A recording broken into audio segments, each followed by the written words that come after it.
नमस्कार। हम NCERT class 11th chemistry chapter 2 structure of atom के बारे में पढ़ेंगे। इससे पहले वाली क्लास में हमने स्ट्रक्चर ऑफ एटम में कई बातें सीखी थी। सबसे पहले हमने डाल्टन के परमाणुवाद के सिद्धांत के बारे में जाना था। उसके बाद कैथोड किरण नलिका, जिसको डिस्चार्ज ट्यूब एक्सपेरिमेंट भी कहते हैं, वह हमने सीखा था। कैथोड किरणों के बारे में जाना, फिर कैनाल किरणों के बारे में जाना, उनकी प्रकृति को समझा। कैथोड और किनाल किरण को समझने के बाद फिर हमने थॉमसन मॉडल को जाना था। तो थॉमसन ने 1904 में किस प्रकार परमाणु का मॉडल दिया था, थॉमसन के मॉडल की क्या कमियां रहीं। उसके बाद रदरफोर्ड ने परमाणु के लिए कुछ मॉडल दिया। उस मॉडल को उसने क्या निष्कर्ष निकाले, उन निष्कर्षों को हमने जाना। और उसके बाद हमने तरंग प्रकृति के बारे में कुछ चर्चा की थी। तरंग प्रकृति में हमने तरंग से संबंधित कुछ गुणों के बारे में भी हमने चर्चा की थी। आज की क्लास में हम प्लैंक सिद्धांत के बारे में जानेंगे। इसके अलावा हम क्वांटम मैकेनिक्स के बारे में बात करेंगे। क्लासिकल मैकेनिक्स और क्वांटम मैकेनिक्स में क्या डिफरेंस है उसके बारे में बात करेंगे। हाइड्रोजन के बोर ने किस प्रकार परमाणु मॉडल दिया उसके बारे में बात करेंगे। हाइड्रोजन की स्पेक्ट्रमी रेखाओं के बारे में बात करेंगे और dual nature of light as well as dual nature of matter waves के बारे में भी बात करेंगे। तो ये सब हम आज की क्लास में सीखेंगे।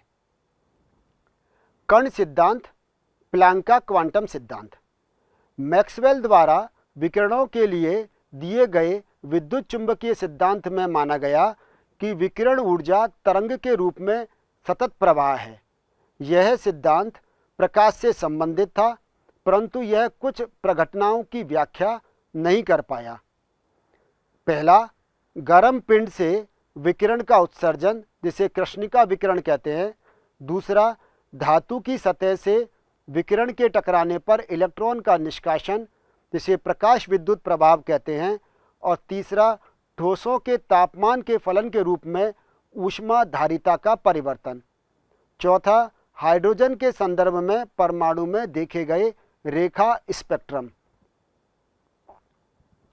प्लैंक सिद्धांत के अभिलक्षण।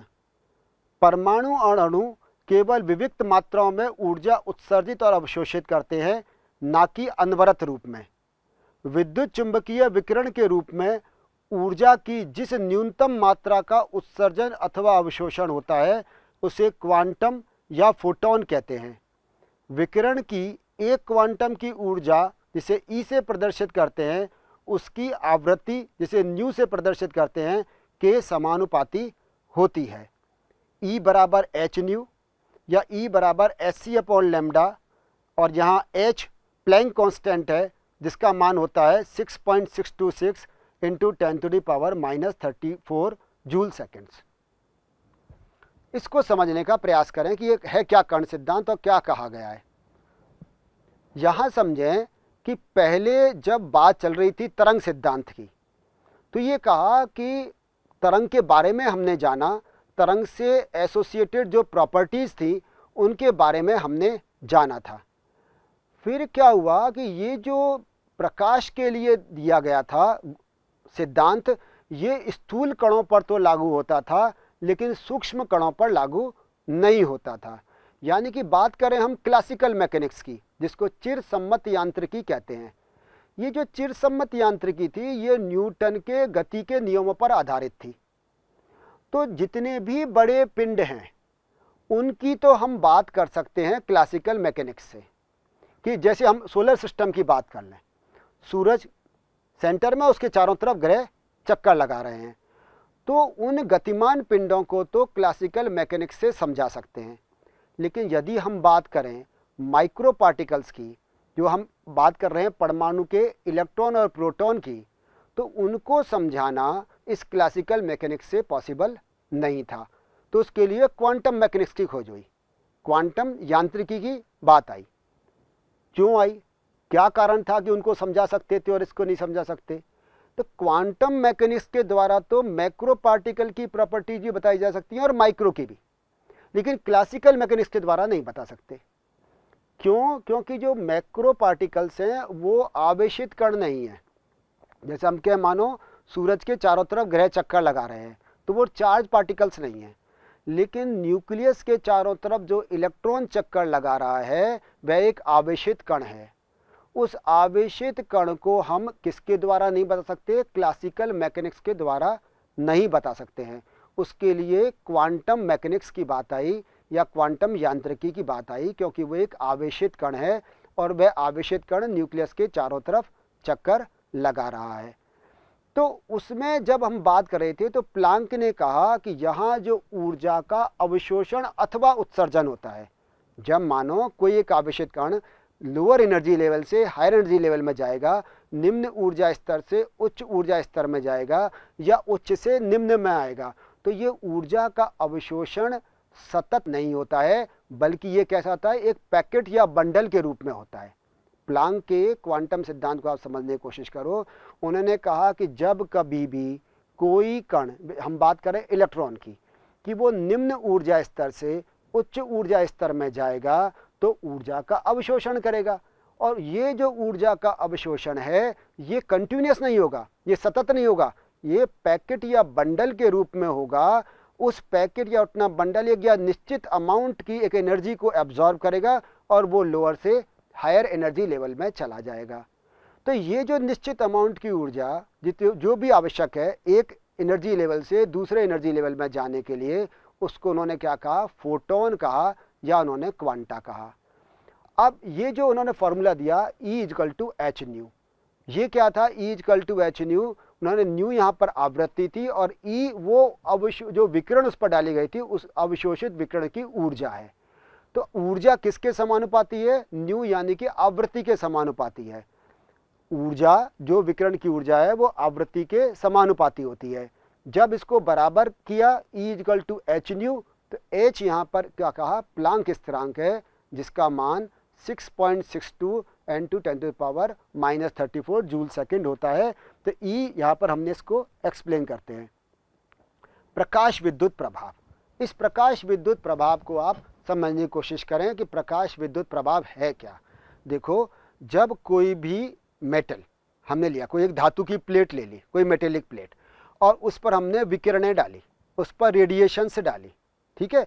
तो जब इन पर रेडिएशंस डालेंगे तो इनमें से इलेक्ट्रॉनों का उत्सर्जन होगा, इलेक्ट्रॉन इसमें से इमिट होंगे। इस प्रभाव को प्रकाश विद्युत प्रभाव कहते हैं। फिर समझो बात ध्यान से। जैसे हम ले मानो पोटेशियम या सीजियम या रूबिडियम की प्लेट लेते हैं, मेटल प्लेट, इस पर क्या डालते हैं? रेडिएशन, एक निश्चित ऊर्जा की या निश्चित आवृत्ति की विकिरणें इस पर डालते हैं। तो इसकी सतह से इलेक्ट्रॉनों का उत्सर्जन होता है। इस इलेक्ट्रॉन के उत्सर्जन को, विकिरण डालने पर इन मेटल प्लेट से इलेक्ट्रॉन के उत्सर्जन को प्रकाश विद्युत प्रभाव कहते हैं। यहाँ फिर समझें और आगे इसको ध्यान से कि अब मान लीजिए कोई एक हम रेडिएशन ली, वो रेडिएशन की आवृत्ति या उसकी ऊर्जा इतनी अवश्य होनी चाहिए कि इसमें से ये इलेक्ट्रॉन को इजेक्ट कर सके, इलेक्ट्रॉन को ये निकाल सके। यदि यहाँ पर इलेक्ट्रॉन लूजली बाउंडेड है, धीमे या कम या क्षीण आकर्षण बल से बंधे हुए हैं, तो जैसे विकिरण डालेंगे यानी कि कम एनर्जी की या कम आवृत्ति की विकिरण की आवश्यकता होगी और इलेक्ट्रॉन बाहर निकल जाएंगे। लेकिन यदि यहाँ पर जो इलेक्ट्रॉन है वो नाभिक के साथ मजबूती से बंधे हुए हैं, प्रबल आकर्षण से बंधे हुए हैं, तो आपकी बात समझ में आ गई होगी कि इलेक्ट्रॉन को निकालने के लिए अब हमें अधिक ऊर्जा या अधिक आवृत्ति की विकिरण को भेजना होगा। तो ये जो इलेक्ट्रॉन के निकलने की घटना है ये इस मेटल प्लेट की नेचर पर निर्भर कर रही है कि यदि मेटल प्लेट में इलेक्ट्रॉन लूजली बाउंडेड हैं तो कम एनर्जी या कम फ्रीक्वेंसी के जो भेजेंगे रेडिएशन उससे ही निकल जाएंगे, और यदि टाइटली बाउंडेड हैं तो हमें ज़्यादा भेजना पड़ेगा। एग्जाम्पल से बात समझाता हूँ। जैसे मानो पोटेशियम या रूबिडियम या सीजियम, इस पर तो हम विजिबल लाइट डालें, क्या करें हम दृश्य क्षेत्र की विकिरणें ही डालें, तो वो उन विकिरणों से वो इलेक्ट्रॉन उत्सर्जित हो जाते हैं। लेकिन यदि हम जिंक की प्लेट लें तो जिंक की प्लेट पर इलेक्ट्रॉन इन तीनों की तुलना में मजबूती से बंधे होते हैं, न्यूक्लियस से इलेक्ट्रॉन मजबूती से बंधे होते हैं, तो विजिबल रीजन की यदि हम रेडिएशन भेजेंगे, दृश्य क्षेत्र की यदि विकिरण भेजेंगे, तो वो इलेक्ट्रॉन को नहीं निकाल पाएगी। उसके लिए हमें अधिक ऊर्जा की विकिरणें यानी कि पराबैंगनी क्षेत्र यानी कि अल्ट्रावायलेट रीजन की भेजनी पड़ती हैं। तो इन इलेक्ट्रॉनों के उत्सर्जन के लिए कितनी ऊर्जा या कितनी आवृत्ति की विकिरण की आवश्यकता है, यह निर्भर करता है मेटल की नेचर पर। तो अब हमें बात समझ में आ गई, प्रकाश विद्युत प्रभाव क्या है कि विकिरणों के डालने पर इलेक्ट्रॉनों का उत्सर्जन। अब इसमें एक और इम्पॉर्टेंट बात कि यदि कम आवृत्ति या कम ऊर्जा की डालोगे तब तो इलेक्ट्रॉन निकलेंगे ही नहीं। यदि बिल्कुल उतनी आवृत्ति की डालो जितनी इलेक्ट्रॉन निकलने के लिए आवश्यक है तो इलेक्ट्रॉन निकल जाएंगे, लेकिन सरफेस पर रहेंगे।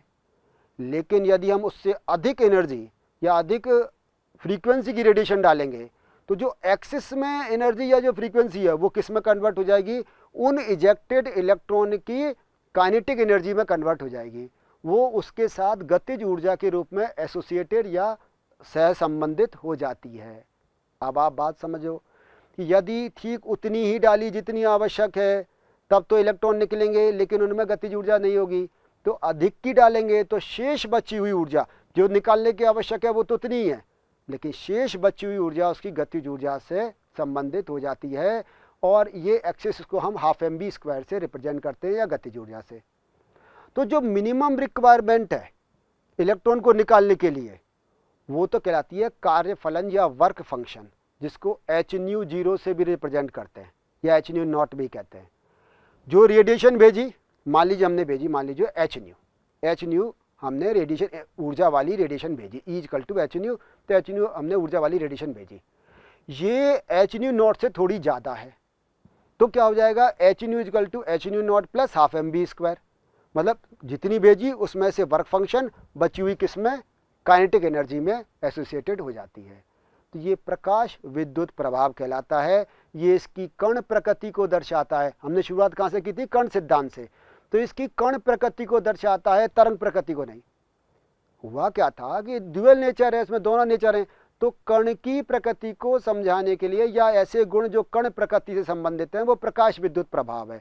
तो वो उसकी कण प्रकृति को दर्शाता है। इससे हमें समझ में आया कि ये कण इलेक्ट्रॉन कण के रूप में निकलकर बाहर आ जाते हैं एनोड की तरफ, और जो एक्सिस में एनर्जी दी गई वो काइनेटिक एनर्जी में परिवर्तित हो जाती है। कुछ धातुओं जैसे पोटेशियम, रुबिडियम, सीजियम आदि की सतह पर उपयुक्त आवृत्ति वाला प्रकाश डालने पर इलेक्ट्रॉन उत्सर्जित होते हैं। इस परिघटना को प्रकाश विद्युत प्रभाव कहते हैं। धातु की सतह से प्रकाश पुंज टकराते ही उस सतह से इलेक्ट्रॉन निकलते हैं। ये भी ध्यान दें कि ये इंस्टेंटेनियस होता है, ऐसा नहीं है, ये टाइम लैग नहीं है, इसमें कोई समय नहीं लगता। जैसे ही प्रकाश पुंज टकराएगा, जैसे ही विकिरण टकराएंगी, तुरंत उस धातु की सतह से वो जो सरफेस के इलेक्ट्रॉन हैं जो लूजली बाउंडेड हैं वो तुरंत निकल जाएंगे। निष्कासित इलेक्ट्रॉनों की संख्या प्रकाश की तीव्रता के समानुपाती होती है। कितने इलेक्ट्रॉन निकलेंगे ये डिपेंड करेगा उस लाइट की इंटेंसिटी कितनी ज़्यादा है। प्रत्येक धातु के लिए एक अभिलाक्षणिक न्यूनतम आवृत्ति होती है जिसे देहली आवृत्ति या थ्रेशोल्ड फ्रीक्वेंसी कहते हैं, जिससे कम आवृत्ति पर प्रकाश विद्युत प्रभाव प्रदर्शित नहीं होता है। तो जैसा हमने पहले कहा कि मिनिमम एनर्जी की या मिनिमम फ्रीक्वेंसी की रेडिएशन की तो आवश्यकता है इलेक्ट्रॉन को निकालने के लिए, और वो जो मिनिमम फ्रीक्वेंसी की रेडिएशन की आवश्यकता है वो क्या कहलाती है, उसकी थ्रेशोल्ड फ्रीक्वेंसी या उसको देहली आवृत्ति कहते हैं।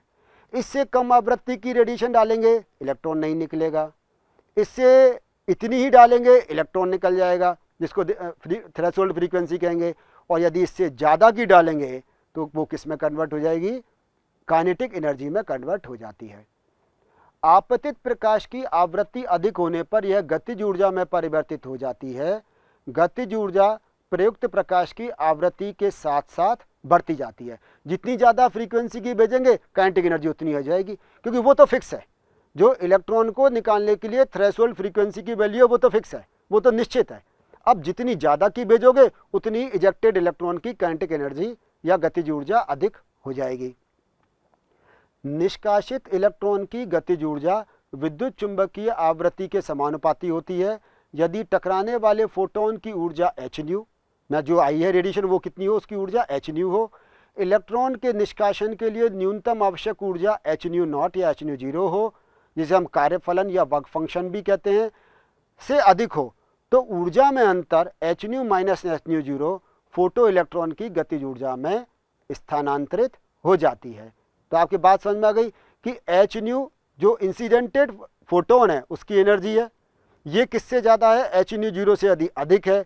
तो hν में से hν0 जब माइनस करेंगे तो हमारे पास जो बचा हुआ रह गया वो क्या हुआ, उस फोटो इलेक्ट्रॉन की काइनेटिक एनर्जी में स्थानांतरित हो जाएगी।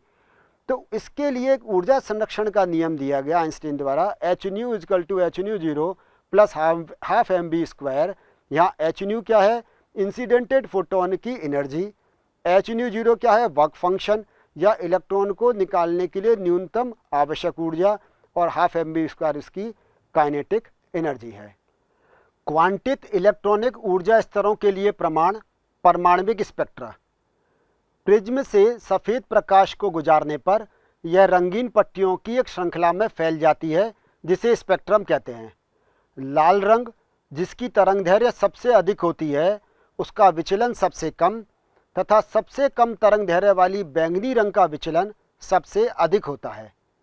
स्पेक्ट्रम का परास 7.5 × 10⁻14 हर्ट्ज से 4 × 10⁴ हर्ट्ज तक होता है। इस स्पेक्ट्रम को सतत स्पेक्ट्रम कहते हैं। ये कुल स्पेक्ट्रम है जो कहाँ से शुरू हुआ है, कॉस्मिक रेज से लेकर, और फाइनली जाकर ये radio TV and radar wave से जाकर ख़त्म होता है। जब विद्युत चुंबकीय विकिरण द्रव्य के साथ अन्योन्य क्रिया करती है तो वह परमाणु अथवा अणु इस ऊर्जा का अवशोषण कर उच्च ऊर्जा स्तर में पहुंच जाते हैं। उच्च ऊर्जा स्तर से ये अस्थायी अवस्था में होते हैं। ये जब कम ऊर्जा वाली अधिक स्थायी निचली अवस्था में लौटते हैं तो वह विद्युत चुंबकीय स्पेक्ट्रम के विभिन्न क्षेत्रों में विकिरण उत्सर्जित करते हैं। उत्सर्जन तथा अवशोषण स्पेक्ट्रम। किसी पदार्थ के ऊर्जा के अवशोषण के उपरांत उत्सर्जित विकिरण का स्पेक्ट्रम उत्सर्जन स्पेक्ट्रम कहलाता है। अवशोषण स्पेक्ट्रम उत्सर्जन स्पेक्ट्रम के फोटोग्राफी या नेगेटिव की तरह से होता है। जब एक सतत विकिरण को प्रतिदर्श पर डाला जाता है तो वह विकिरण की कुछ तरंगदैर्घ्य का अवशोषण कर लेता है। उत्सर्जन अथवा अवशोषण स्पेक्ट्रम के अध्ययन को स्पेक्ट्रोस्कोपी कहते हैं। दृश्य प्रकाश का स्पेक्ट्रम सतत होता है। गैस अवस्था में परमाणु का ऊर्जा उत्सर्जन केवल एक विशेष तरंगदैर्घ्य वाले प्रकाश का उत्सर्जन होता है, जिसके मध्य गहरे अंधकार युक्त स्थान होते हैं। उत्सर्जन स्पेक्ट्रम चमकीली रेखाओं द्वारा प्रदर्शित होता है। इसको समझने का प्रयास करें। जब हम बात कर रहे हैं उत्सर्जन स्पेक्ट्रम की, तो आप समझें उत्सर्जन स्पेक्ट्रम है क्या, कि किसी भी पदार्थ को हम इनकैंडिसेंस तक गर्म करें। इनकैंडिसेंस मतलब उसको हम ताप दीप तक गर्म करें, और ताप दीप तक गर्म करने के बाद वो खुद रेडिएशंस का इमिशन करने लगे, तो उसे हम कहते हैं उत्सर्जन स्पेक्ट्रम। उत्सर्जन स्पेक्ट्रम या emission spectrum generally line spectrum होते हैं, रेखा स्पेक्ट्रम होते हैं, और ये कंटिन्यूस नहीं होते, ये जनरली डिसकंटिन्यूस होते हैं। ये एटॉमिक स्पेक्ट्रम है, परमाणु के कारण से होते हैं, गैसियस स्टेट में होते हैं, और ये डिसकंटिन्यूस होते हैं कि इनके रेखाओं के बीच में हमें स्थान मिलते हैं। जब हम इसका इमिशन स्पेक्ट्रम लेते हैं तो फोटोग्राफिक प्लेट पर हमें क्या मिलते हैं, ब्राइट लाइन्स मिलती हैं। अब इसके बात करते हैं हम अवशोषण स्पेक्ट्रम की। इसके जस्ट रिवर्स, इसमें पदार्थ को गर्म नहीं करेंगे इनकैंडिसेंस तक, इसमें सब्सटेंस लेंगे, उस पर रेडिएशंस डालेंगे। अंतर समझ में आ रहा है ना, पहले वाले मैंने पदार्थ गर्म किया था, इनकैंडिसेंस तक गर्म किया था, उसने रेडिएशंस का इमिशन किया था। जहाँ हम पदार्थ को गर्म नहीं कर रहे, यहाँ रेडिएशंस डालेंगे, इनमें से कुछ का ये एब्जॉर्प्शन कर लेगा और रेस्ट को जाने देगा। जहाँ ये एब्जॉर्प्शन करेगा वहाँ पर हमें क्या मिलेंगे, अंधकार युक्त स्थान मिलते हैं या डार्क स्पेसेज मिलते हैं। तो दोनों में अंतर समझ में आ गया।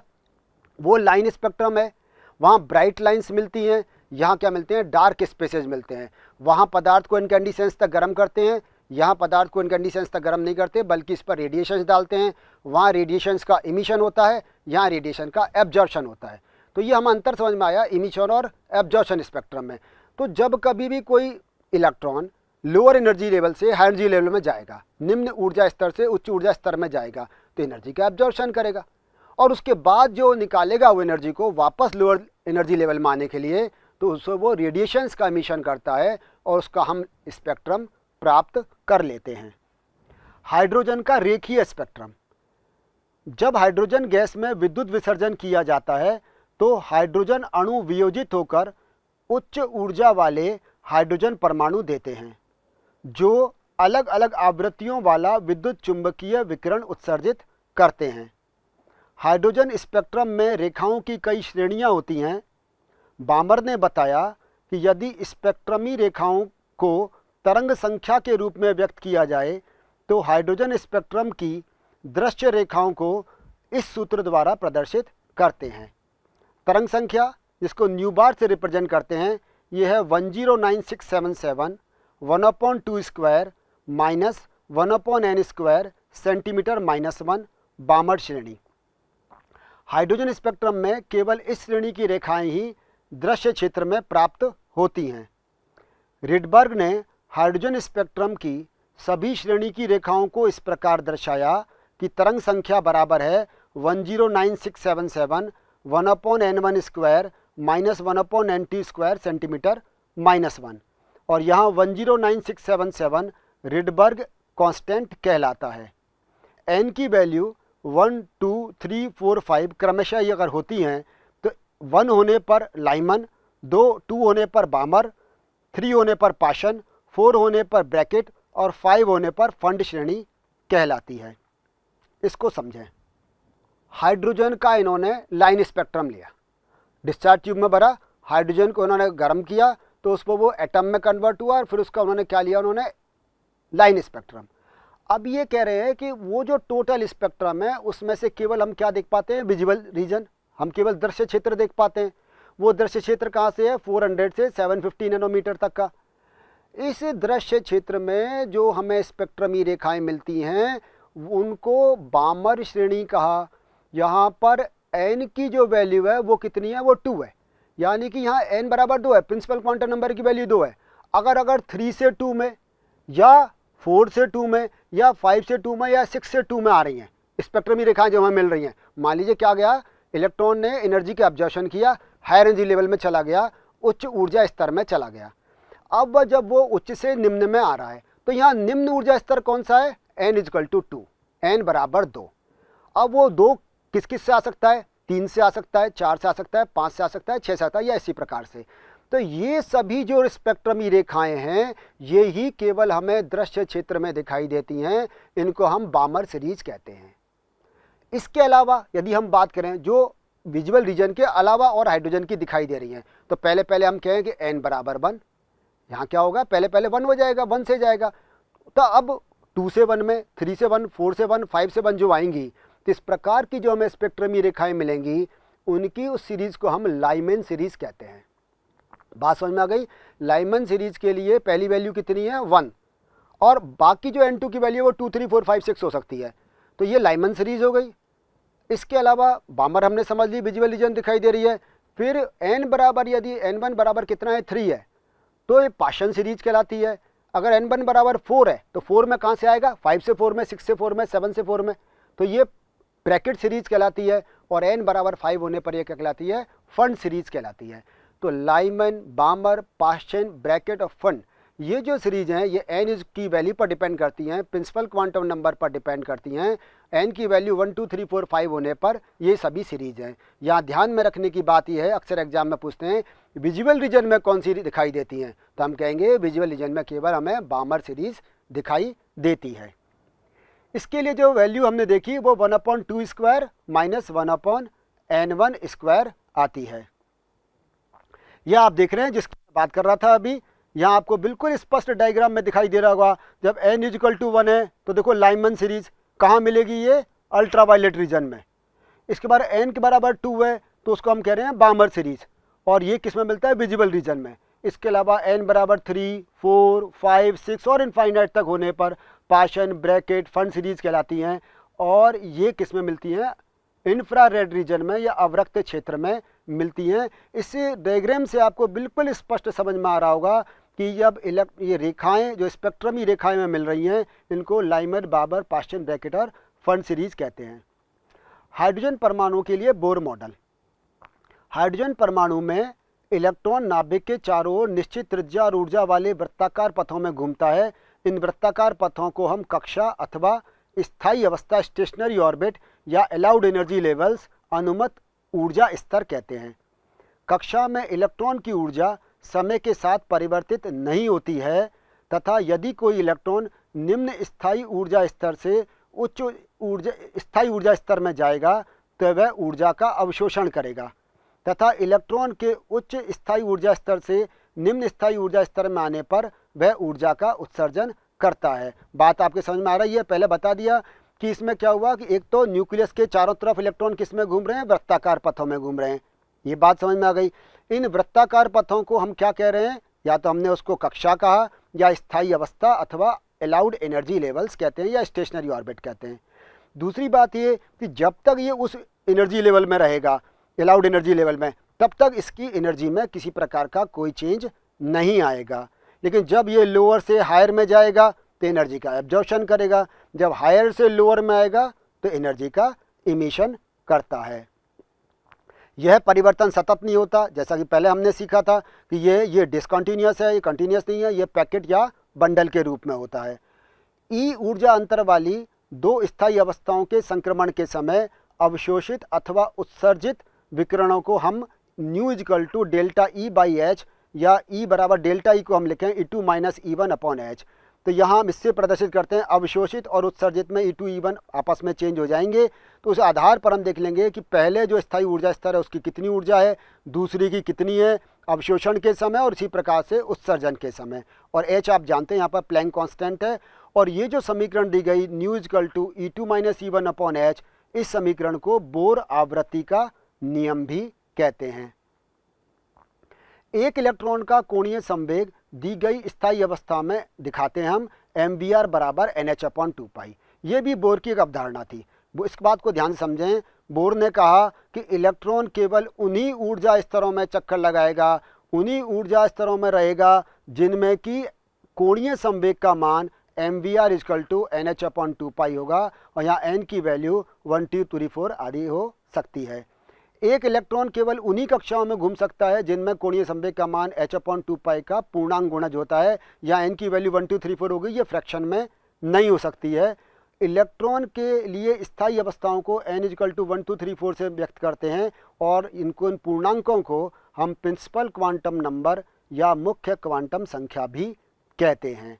तो यहाँ तक हमारी बात बिल्कुल समझ में आ गई कि हमने क्या कहा कि इलेक्ट्रॉन केवल उन्हीं में चक्कर लगाएगा जिनमें, उन्हीं स्थायी अवस्थाओं में चक्कर लगाएगा जिनके एंगुलर मोमेंटम की वैल्यू mvr बराबर nh अपॉन 2 होगी, n की वैल्यू पूर्णांक में होगी जो 1 2 3 4 इस प्रकार से हो सकती है। और ये जो 1 2 3 4 आदि है इनको हम क्या कहते हैं? प्रिंसिपल क्वांटम नंबर या मुख्य क्वांटम संख्या कहते हैं। अब इन मुख्य क्वांटम संख्याओं की त्रिज्याएं अलग अलग होती हैं, है ना। जैसे जैसे दूर जाएगा मुख्य क्वांटम संख्या का मान बढ़ता जाएगा, वैसे वैसे त्रिज्या का मान भी बढ़ता चला जाता है। तो रेडियस निकालने के लिए फॉर्मूला दिया Rn equal to n square A0। A0 fix value है जो है 52.9 पिकोमीटर। अब यहाँ n क्या है? Principal quantum number. अब यहाँ प्रिंसिपल क्वांटम नंबर की वैल्यू रखते जाइए, आपको रेडियस की वैल्यू आ जाएगी। इलेक्ट्रॉन से संबंधित ऊर्जा को En equal to minus RH 1 upon n square से प्रदर्शित करते हैं। यहाँ RH बराबर minus 2.18 into 10 to the power minus 18 joule होता है। ग्राउंड स्टेट के लिए E1 की वैल्यू कितनी हो जाएगी? Minus 2.18 into 10 to the power minus 18 joule 1 upon 2 square, या आ गया इसकी value minus 0.545 into 10 to the power minus 18 joule. Hydrogen के अतिरिक्त एक इलेक्ट्रॉन वाली जो स्पीसीज हैं जैसे He plus, Li2 plus, Be3 plus, इनके लिए वैल्यू कितनी हो जाएगी? En equal to minus 2.18 into 10 to the power minus 18, ये तो एक फिक्स वैल्यू है, Z square upon n square. यहाँ Z परमाणु क्रमांक है, इससे हम निकाल लेंगे कि परमाणु क्रमांक यहाँ रखते जाएंगे। He के लिए मानो 2 है, Li के लिए 3 हो जाएगा, Be के लिए 4 हो जाएगा, और n यहाँ पर प्रिंसिपल क्वांटम नंबर है। इससे हम क्या निकाल लेंगे? एनर्जी निकाल लेते हैं। और त्रिज्या के लिए जैसा हमने फॉर्मूला कहा कि Rn बराबर होता है 52.9 n² पिकोमीटर, या हम जिसको हमने कहा था 0.529 से एंगस्ट्रम में। इसके बाद हम सीखेंगे बोर मॉडल की सीमाएं। बोर ने मॉडल दिया, बोर ने मॉडल में बताया कि किस प्रकार से इलेक्ट्रॉन वृत्ताकार पथों में चक्कर लगा रहा है, उन्हीं में लगा सकता है चक्कर जिनमें एंगुलर मोमेंटम की वैल्यू mvr बराबर h/2π है ना। और इस पर जब इलेक्ट्रॉन एक से दूसरे में जाएगा तो एनर्जी का अवशोषण और उत्सर्जन करता है। ये सब बातें बोर ने बताई थी, लेकिन उसकी कुछ सीमाएं थी, कुछ उनकी लिमिटेशंस हैं। वो क्या हैं उनको देखें कि यह विद्युत क्षेत्र की उपस्थिति में स्पेक्ट्रमी रेखाओं के स्प्लिटिंग, जिसको हम स्टॉर्क इफेक्ट कहते हैं, तथा चुंबकीय क्षेत्र की उपस्थिति में स्पेक्ट्रमी रेखाओं की स्प्लिटिंग, जिसको जीमान इफेक्ट कहते हैं, इसको समझाने में असफल रहा। क्या किया उन्होंने, ये स्पेक्ट्रमी हमें रेखाएं मिली, स्पेक्ट्रल लाइंस। स्पेक्ट्रल लाइंस पर उन्होंने क्या लगाया, उन्होंने लगाया मैग्नेटिक फील्ड, उन्होंने लगाया इलेक्ट्रिकल फील्ड। तो इलेक्ट्रिकल फील्ड लगाने पर ये स्प्लिट हो गई, उसको स्टार इफेक्ट का। मैग्नेटिक फील्ड लगाने पर ये जो लाइंस थी वो स्प्लिट हो गई, उसको उन्होंने जीमान इफेक्ट का। तो ये जो स्प्लिट क्यों हुई उसको ये बोर मॉडल नहीं बता पाया था। हाइड्रोजन के स्पेक्ट्रम में कुछ माइक्रो स्ट्रक्चर्स मिलती हैं, डबलेट के रूप में, ट्रिपलेट के रूप में, तो वो भी ये समझाने में सफल रहा कि ये स्ट्रक्चर्स क्यों मिल रही हैं। और तीसरा कि यह परमाणुओं के द्वारा, रासायनिक आबंधों के द्वारा, केमिकल बॉन्डिंग के द्वारा मॉलिक्यूल का कैसे निर्माण होता है, उसको भी बोर नहीं समझा पाए थे। आज की क्लास में हमने क्या क्या सीखा, इसका हम वापस रिवीजन कर लेते हैं। हमने सबसे पहले सीखा कण सिद्धांत कि पार्टिकल नेचर किस प्रकार से माना। पहले वाली क्लास में तो हमने तरंग सिद्धांत की बात की थी, और हमने कण सिद्धांत की बात की, या पार्टिकल नेचर कैसे माना। पार्टिकल नेचर में हमने कृष्णिका विकिरण, या उसके बाद हमने बात की फोटो इलेक्ट्रिक इफेक्ट की, जिसको प्रकाश विद्युत प्रभाव कहा।